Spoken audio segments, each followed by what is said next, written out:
E aí, pessoal, tudo bem? Hoje nós vamos comentar uma questão de um concurso público para cargo de fisioterapeuta respiratório.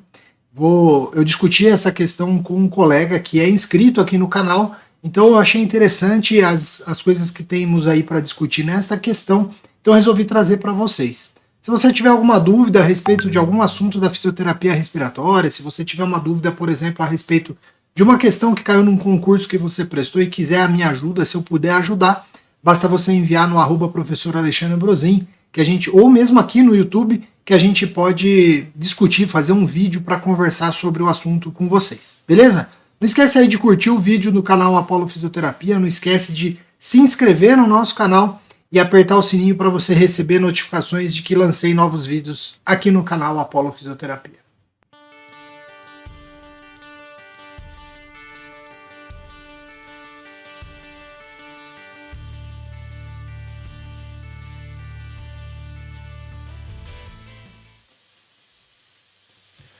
Bem, pessoal, vamos lá.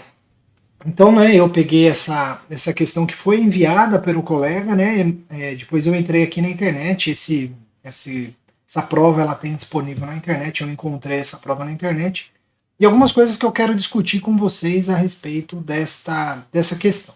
Né? Então, ver se de fato a gente, pensando aí nas informações e no que ele solicita, o que a questão solicita de resposta, se a gente tem como pensar em uma única alternativa. Né? Então vejam bem, primeira coisa que eu quero mostrar aqui para vocês, né, que ele tem aqui como característica, traz aqui para nós um paciente enfisematoso grave. Portanto, a primeira coisa que eu tenho que pensar aqui é numa doença obstrutiva. Então, a partir de agora, eu estou ventilando um paciente obstrutivo. Né? Portanto, um paciente que tem possibilidade, né, ou probabilidade de desenvolver uma hiperinsuflação, dependendo do que eu fizer na ventilação mecânica. Esse é o primeiro alerta que acende aqui na hora da gente ler essa questão.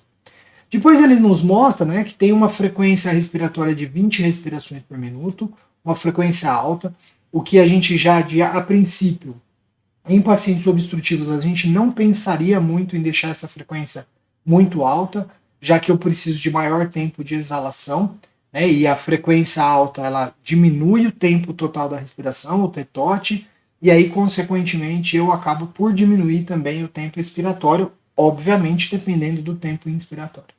Aqui, ó, a gente observa que a relação inspiração e expiração ela é de 1 para 2, o PIP está em 5 de centímetros de água, e o fluxo, um fluxo de 60 litros por minuto. Portanto, esse paciente está em VCV, onde o fluxo é de 60 litros por minuto e o volume corrente de 400 ml. Vejam bem, vindo uma gasometria, a questão coloca, né, que essa gasometria tem um pH de 7,25, portanto um pH considerado ácido, um PaO2 de 51, um PaO2 considerado baixo, se você pensar em normalidade, mas não esqueçam que nós estamos falando aqui de um paciente enfisematoso grave, possivelmente ele já é hipoxêmico crônico.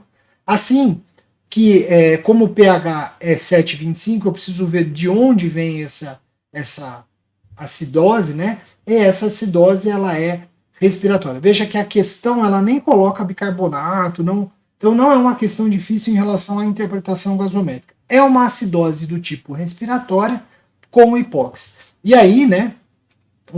A própria enunciado nos dá que esse paciente aqui, ele está com uma insuficiência ventilatória, né, uma acidose respiratória, portanto, e essa acidose ventilatória aqui, essa insuficiência ventilatória, também tem hipóxia.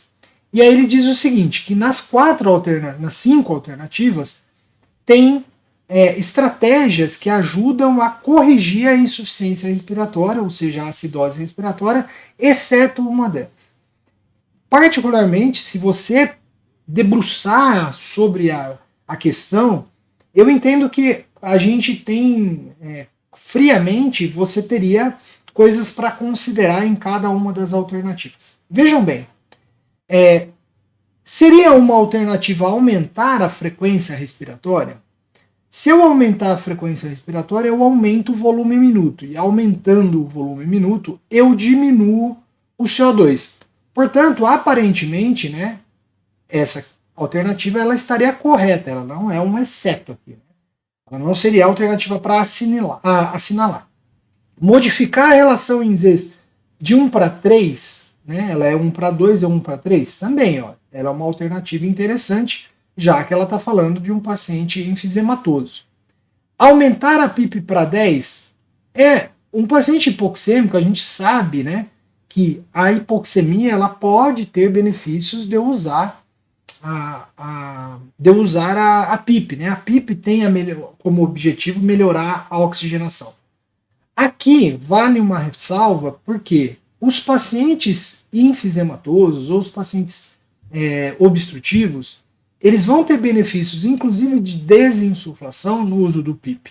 Porém, eu tenho que lembrar que ele tem que ter a 80% do alto PIP. Então aqui, né, o 10 é um número que cabalístico aqui na alternativa, que não necessariamente ele reflete os 80% do alto PIP, né, já que a questão ela nem cita, não fala se tem algum tipo de alto PIP. Aumentar o volume corrente, lembrando que ele ele tem 70 quilos, ó.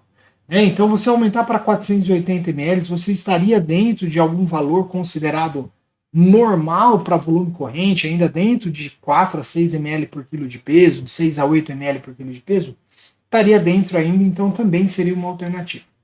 Parece-nos que eu não tive acesso ao gabarito, eu não encontrei o gabarito dessa prova, mas a alternativa que é o exceto é o reduzir o fluxo para 40 litros por minuto. Ok, essa daqui eu concordo que ela não é uma boa alternativa, porque ao reduzir o fluxo você aumenta o tempo de inspiração, você pouco mexe com o volume minuto, né? Na verdade você não mexe com o volume minuto, porque o volume minuto é o que vai determinar o CO2, então eu pioraria, inclusive, aqui, porque eu vou inverter a relação inspiração e expiração, que já está 1 para 2, ela ficaria 1 para 1,5, 1 para alguma... Então, essa realmente parece ser a alternativa exceto. Né? As outras, o que nós temos aqui de consideração? Né? Se eu aumentar o volume corrente, eu corrijo o CO2, porém, só aumentar o volume corrente, eu vou mexer também aqui nessa relação inspiração e expiração, podendo a longo prazo reter CO2 de novo. Como eu já disse, o alto PIP, o alto PIP não foi informado, então colocar o PIP aqui para corrigir a hipoxemia, lembrando também que se o paciente é enfisematoso, ele é um paciente que já tem hipoxemia crônica. Né? Então, para quanto seria a minha meta de melhorar e corrigir essa insuficiência ventilatória com hipóxia? Até onde que eu quero elevar essa PaO2? Será que uma PaO2 de 60, de 70 para um paciente enfisematoso não é mais do que suficiente? Né? Então, também aqui tem essa ressalva a respeito do PIP. Modificar a relação em Zs de 1 para 3 seria interessante num paciente enfisematoso? É interessante. Porém, só ela, né, se eu fizer isso às custas de redução da frequência respiratória, por exemplo, eu vou cair o volume minuto. Então depende de como ela vai ser feita. Se eu manter a relação 1 para 3, mas onde eu consigo aumentar o volume minuto, ok, isso poderia melhorar, corrigir a insuficiência. Só mexer na relação, ela não necessariamente ela corrige essa insuficiência. Lembrando mais uma vez, então, que o que corrige CO2 é volume minuto, é o volume minuto que vai corrigir. Ah, mas ele é um paciente obstrutivo. Se esse paciente obstrutivo tiver retendo CO2 por falta de tempo de exalação, aí sim a relação em Zs de 1 para 3 corrigiria essa alteração. Né? E aumentar a frequência respiratória isoladamente também é um ponto a se pensar. Por quê? Porque a frequência respiratória, se você considerar aumentar para 30, considerando que eu estou com 400 ml de volume, que é o que está no enunciado, aumentaria o volume minuto. Mas o que eu fiz com a relação em Zs? Então, a longo prazo também reteria CO2.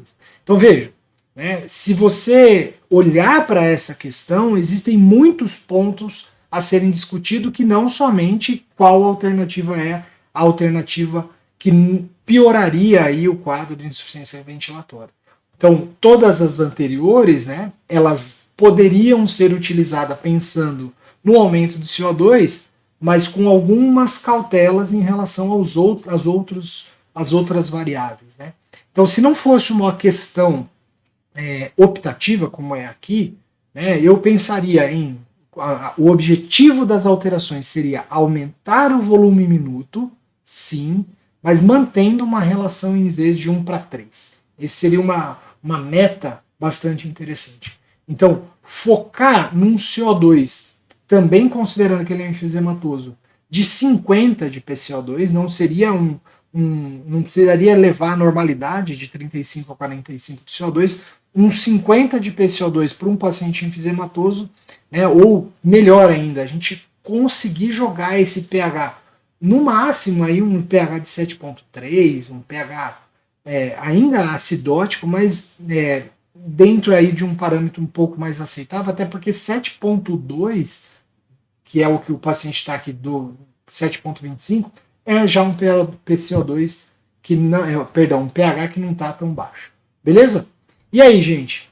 Gostaram aí da discussão que a gente fez sobre essa questão? Se você gostou, vamos comentar aqui nesse vídeo e aí eu vou trazer outras questões para você. Se você tiver sugestões de questões para a gente discutir, para eu pensar junto com vocês aqui, vamos mandar para mim no @professor Alexandre Ambrosin, ou manda aqui mesmo no YouTube, manda aqui nos comentários dos vídeos, que eu leio todos os comentários e vou mandar, aí vou tentar discutir com vocês. Beleza? Um grande abraço e até o próximo vídeo aqui no nosso canal.